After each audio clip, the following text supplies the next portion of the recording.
Mwaramutse bantu mwese mudukurikirana kuri Linox TV. Nitwa Rosine Marie Ininahazwe, umumenyeshamakuru wo muri Linox TV. Kuri uno munsi rero dufise umutumire adasanzwe, mukaba mugira mumubone muri uno mwanya.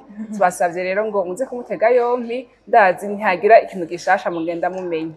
Amahoro neza. Amahoro. Ku bantu bataba babamenye mwoshobora kubibwira. Yego, mwaramutse gose, nitwa Belle Ange Ibisangabirano, abandi première de film à Miss Burundi 2023. Ako kare nizeye ko mwakumvise neza, ni première de film wa Miss Burundi 2023. Ikintu ca mbere numva umenga no mubazi, igihe bamutora ngo abe première de film yiyumvise gute? Nyazi ko yari umunezero gose udasanzwe kubona wiyumviye ko parmi les 4 washoboye gutorwa. Nibaza ko ikintu ca mbere caje yari kwibuka uko twatanguye twe muri 140 umva watowe uja ubu wa kabiri. It was something big and kuri najewe cyane bose rero buntu bw'Imana. Yego. Mwoshaka kutwibutsa umugambi mwari mwashize imbere? Alors umugambi wanje wari witwa Burundi Puissant, wari ujanye n'ibintu byo kwingira ibidukikije. But yanje ariyo cyane gukorera mu bajene no kubumvisha ko bafise uruhara runini mu kwitaho ibintu gukingira ibidukikije. Yego. None muri iki gihe cose mwari mwayatowe nka première de film, tubazi yuko hariho n'ikindi gihe mwigeze kuba mwaratowe nka Miss Queen Ngoma. Umugambi mwari mufise kiyagihe wa Miss Queen Ngoma yoba yari uwahe? wari usa cyane no wa Miss Burundi, gusa wo wari witwa Gitega plus saine plus développé kuko twari twatowe au niveau y'intara Gitega, donc umugambi werekeza gose intara twari turimo. Nawe nyene wari ujejwe gukingira ibidukikije, yari même but cemvuga ati ko mgize imana yo kuja muri Miss Burundi reka ndawubandanye ndawushira au niveau national, donc projet yari ico kimwe. Ego, ni ryambere twabona umuntu yatowe ku rwego rw'intara aja no mu gihugu agahiganirwa n'abandi kuba Miss Burundi. None c'était quoi l'expérience yo kumva yuko wari Miss Burundi, Miss Queen Ngoma, hama ukaca usubira ukizerwa ukaja no ku rwego rw'igihugu? Kuri jewe bisiguye ikintu kinini kuko déjà j'étais jeune, bivuga ko j'avais 18 ans. Umva icambere je me disais je suis jeune, nibaza ko bigoye kumvisha abantu ati ayez confiance en cette jeune fille, pas petite. Donc nibaza yuko yari kwiha vision nini hama ugacushamo n'ingufu ku buryo wishikako. Kandi nibaza yuko ari ikintu cambere campaye courage kandi kigafasha n'abandi ba jeune fille kumva yuko malgré leur jeune âge bashobora gushika ku kintu kinini. Hama nibaza ko nagiye Miss Burundi ko nabona ati Miss Ngoma byagenze neza malgré mon jeune âge, donc comme mfise vision nini kandi nshaka projet nje kwishira ku rwego runininya. Et en plus de ça ama avantage muri Miss Burundi ni manini, ni plateforme nini cyane gusumba au niveau provincial. Je ndilansa naho nyene Imana irabije imbere n'abantu biragenda neza. Yego. Twashaka mutubwire gatonya umugambi mwakoze muri iki gihe mwari muri Miss première de film. Mbona waramutse ko mwari muvyipfuza, niziye ntambamye mwarahuye nazo, ni ibihe bintu mwishimiye ko byagenze neza? Alors ko washoboye kurangurwa 100% nkuko navyifuza, parce que c'était beaucoup plus muri sensibilisation des jeunes, organisation d'activités de collecte de déchets avec ces jeunes, hamwe na disponibilisation des poubelles publiques. On a pu faire une sensibilisation na ma collecte de déchets, mais une disponibilisation des poubelles publiques mu ntara Gitega ntayo turashikako.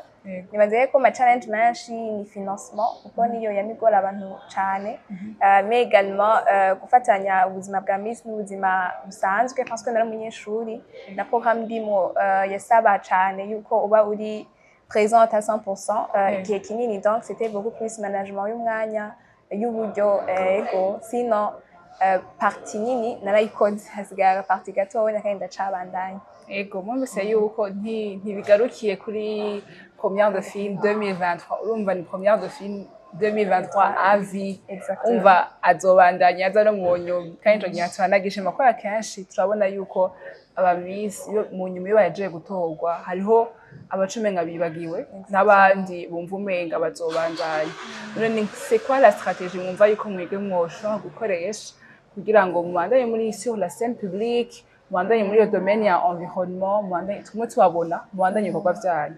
Alors nibaza ko beaucoup plus ari gufata projet nk'iwawe and kutekora juste kugira abantu bakubone bari kwikorera abandi rero nibaza ko ari ico jewe kizotuma mbandanya parce que iyo projet yari projet niyumvamo nshaka kubandanya nkora donc même si Miss Burundi iheze narayibonyemo ama avantage igomba ihere ntirahera neza niyo ama avantage menshi atari limité juste muri iyo période de temps like iyo mugiye mufitaniye iyo contrat mufitaniye ya une année mugabo ushobora kubandanya même après donc abantu bafata mu mugongo baracahari ntibazoca bagenda gufata mu mugongo abandi bazafata mu gato twese turi hamwe donc kubandanya projet ni juste wowe ubishaka ingufu ubishizemwo no kumva yuko uriko uravyikorera uca bikwikorera abandi bazoguma nyene bakurikirana n'abandi nawe bakubona. Merci beaucoup. Nashaka kumenya nk'ikibazo ca nyuma canke namwe murabe ko ari ikibazo mwokwibaza murabona yuko turiko Miss Burundi 2025 ikaba organisée turabona yuko isigaye yafashwe mu minwe n'uwundi muntu atariko yorganize iwanyu nayahe ma bénéfice mubona yoba ariko azanana ni organisation shasha yafashe mu minwe Miss Burundi? Nibaza yuko déjà les prix bazobaha nibaza ko difise valeur nini zotuma bobo baba assurer même muri élaboration ma projet yabo donc nibaza bafise beaucoup plus ce problème yo kurondera financement à part ya titre yabo ikindi naco ni accompagnement nibaza yuko ama partenaires ko turabona ça va assurer leur visibilité cane ku buryo abantu bazoguma babibuka aho bazoba bari hose ico biborohera exactement no kushobora kugenda mu bihugu byo hanze même également yo kumarka leur présence muri territoire national donc nibaza yuko ari iyo accompagnement bariko barabaronsa turiko turabona même avant préparation Miss Burundi. Ego none hoba hari abantu baba barabegereye muri barya bakobwa bariko baritoza ngo mubafashe canke vous avez des projets muvuga muti je nzobafasha dans cette muri buno buryo cette façon-ci? Ego barahari benshi banashima nibaza yuko ari ikintu ciza kwiyumvira ati reka ndondere umuntu yabiciyemwo ndamubaza ingene yabigenje ko nanje nshobore kwipepara neza nkaba ntumira n'abandi bashaka ubwo bufasha kuba partager expérience nagize nukuri je suis très ouverte barahawe ikaze hama nkaba ndabifuje n'amahirwe masa baze bagire imana muri no competition barimwo. Ego akantu ciye nibuka ubunyene nawe wongera baba waragize abantu bagiye baragufata ukuboko boba bari abantu babiciyemwo canke n'abantu de l'extérieur? Bose mugani baza yuko nkuko nari nayivuze iyo uri mu kintu ni byiza kubaza ujya nyene yagiciyemo kuko abaza ati byagenze uku nuku donc pour mieux se préparer nawe menya cyangwa uko byagenze uku kananje nongereze kwaka mfatiye kwibi yakoze rero nacara bafashije bo mu maidison yari imbere yacu n'abandi à part maybe nabaza kuri projet yanje nawe natuye yomfasha kuyorienta uku nuku donc c'était beaucoup plus abantu.